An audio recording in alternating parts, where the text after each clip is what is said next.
Olá, esse é mais um episódio sobre as mulheres que foram importantes no propósito de Cristo.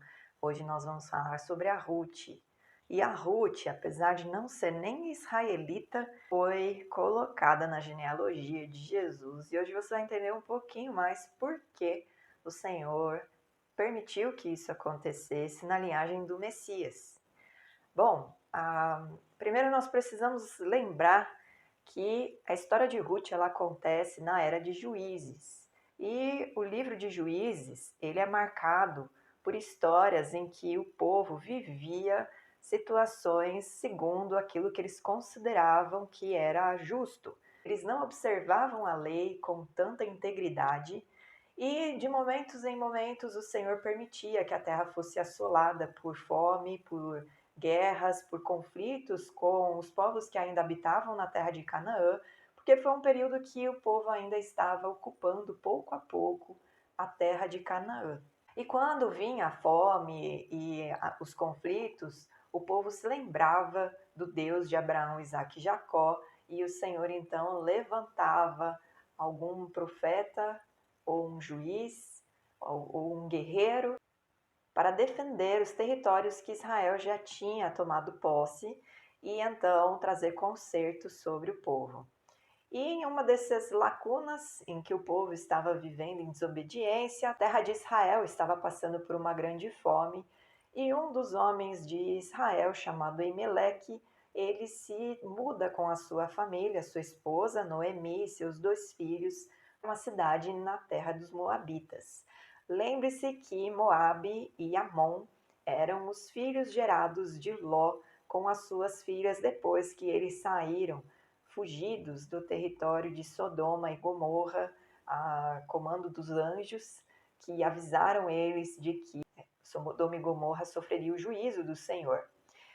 E no ato de desespero ali, talvez porque elas considerassem que nunca mais iam se casar, porque seus maridos ou noivos, eles ficaram e foram mortos pelo fogo e enxofre que desceu do céu, as filhas dele tiveram a brilhante ideia de se deitar com ele.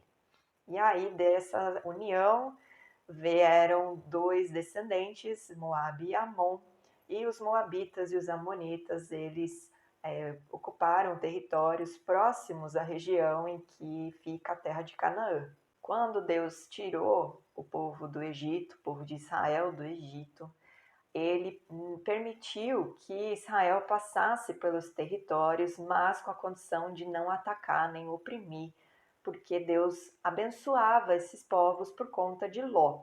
E eles não aceitaram o pedido dos israelitas de poderem passar por suas cidades, por conta provavelmente da notícia de como eles saíram da terra do Egito com a mão poderosa do Senhor. Ao longo da história do povo de Israel, narrada na Bíblia, a gente vê que muitas vezes os moabitas se levantaram contra o povo de Israel, contra ou Judá ou o Reino Norte, em que ocupavam as 10 tribos, mas nesse momento aqui, este homem se desloca para se proteger da fome e proteger a família. E provavelmente Emeleque já estava numa condição um pouco crítica, porque ele vende as suas propriedades para poder se mudar. Então a história de Ruth, ela começa com o seu casamento com um dos filhos de Noemi e Emeleque, mas ali no território dos Moabitas, tanto Emeleque como os dois filhos dele com Noemi falecem. Como Noemi não tinha mais nenhum filho para se cumprir a lei do levirato, ela então libera a vida das suas noras para que elas possam refazer as suas vidas e libera para que voltem para a casa de seus pais. A órfã decide voltar, se despede de Noemi, mas Ruth havia se envolvido muito com o Deus do povo de Noemi. Então ela acaba decidindo acompanhar a sogra. Nós notamos a fidelidade de Ruth quando Noemi fala: sua cunhada já foi para casa, voltou a adorar os seus deuses e está com o seu povo, e você deveria fazer o mesmo. E então Ruth responde lá no capítulo 1, no versículo 16. Disse, porém, Ruth: não me enches para que te deixe e me obrigue a não seguir-te, porque aonde quer que fores, irei eu, e onde quer que pousares, ali pousarei eu. O teu povo é o meu povo, e o teu Deus é o meu Deus. Onde quer que morreres, morrerei eu, e aí serei sepultada. Faça-me o Senhor o que bem lhe aprouver, se outra coisa que não seja a morte me separar de ti. Então a Noemi entende, né, o coração de Ruth, fiel ao Senhor, ela se converteu realmente ao Deus de Abraão, Isaque e Jacó. E então ela segue para a terra de Israel junto com Ruth, e ali elas passam então a viver juntas, e Ruth sempre acompanhando a sua sogra e ajudando ela, auxiliando ela. Ao longo da história de Ruth, nos 4 capítulos, a gente nota que várias leis são citadas e na prática.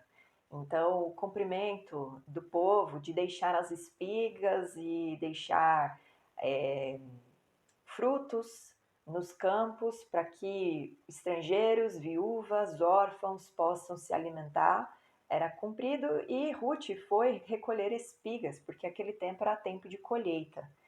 E nesse momento, então, a fama de Ruth e a história de Noemi tinham percorrido pela região, e enquanto Ruth colhe espigas, ela é vista por Boaz.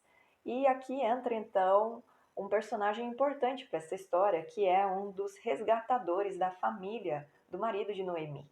E o resgatador, ele tinha como papel fazer o resgate da propriedade, quando essa propriedade de alguém ela era vendida por conta de dívidas ou por conta de situações que a pessoa se colocava, e no ano do jubileu essas terras eram devolvidas para os seus proprietários. Então Boaz ele tinha esse papel de resgatador da família. Coincidentemente, a Ruth, que está cumprindo leis do Senhor, ela acaba parando bem na propriedade de Boaz, e Boaz, ao vê-la, então, ordena para que os seus servos deixem ela colher junto com as suas servas, não como uma peregrina, uma estrangeira, mas como alguém que até parecesse trabalhar na sua propriedade. Quando Noemi fica sabendo, pela boca de Ruth, o que aconteceu, ela então orienta Ruth a se vestir de uma maneira que mostrasse para Boaz de que ela tinha interesse em se casar. Então, todos os conselhos que Noemi dá, toda a orientação que ela passa para Ruth, na verdade, estão dentro da cultura do povo de Israel, para mostrar também o cumprimento do levirato. Ruth, ela vai na propriedade do Boaz, encontra ele descansando debaixo de uma árvore, e então ela se deita sobre os pés dele. E isso, né, se deitar, descobrir os pés naquela época, era um ato de intimidade. Então ela estava mostrando ali o interesse dela em casar-se com ele. Ele entende o recado quando ele acorda, e ele então ordena que ela volte para casa para que ela não fosse vista ali no meio da madrugada sozinha com ele, para que não houvesse nenhuma acusação mentirosa, né, de que eles tinham se deitado ou que houvesse tido alguma situação ali que descumprisse a lei. Ele entende o fato dela ter descalçado os seus pés e se deitado em cima dos pés dele, e fala que iria tomar providências. Então, havia um outro resgatador que era envolvido com a família de Noemi e que, de acordo com a tradição, ele tinha prioridade para comprar, para resgatar a propriedade de Emelec. Mas esse homem já era casado. Boaz então fala para ele a situação, explica que Noemi era viúva e que tinha uma nora, e então ele, para não dividir a herança que tinha e que já estava comprometida com a sua esposa e a família que ele possuía, combina com Boaz de que Boaz poderia se casar e cumprir o levirato com Ruth e resgatar a propriedade para Noemi. E tudo isso acontece, e dessa união nasce Obed. Obed é descendente de Pérez, e nós já vimos no episódio sobre Tamar e Judá que o significado de Pérez é atravessar. E aqui nós vemos que o Senhor não somente atravessou a genealogia de Judá, colocando uma estrangeira, como agora ele apresenta a sua misericórdia através de outra estrangeira se unindo a um resgatador, que é Boaz, linhagem de Judá. Quando nós lemos os livros da Bíblia no hebraico, a palavra Toledot, ela se refere a gerações. E essa palavra, ela tem dois vavs para sinalizar a vocalização. A partir do momento que Adão, ele peca, a palavra Toledot, ela aparece como Toldot, como se um vav fosse removido para mostrar a corrupção humana e o desligamento do homem com Deus. Mas o Senhor resgata o vav. Através dos escribas, ele coloca este segredo que traz uma revelação. E no livro de Ruth, a palavra Toldot agora é resgatada para Toledot, mostrando que todas as gerações receberiam uma reconciliação. Deus voltaria a se reconciliar com a humanidade.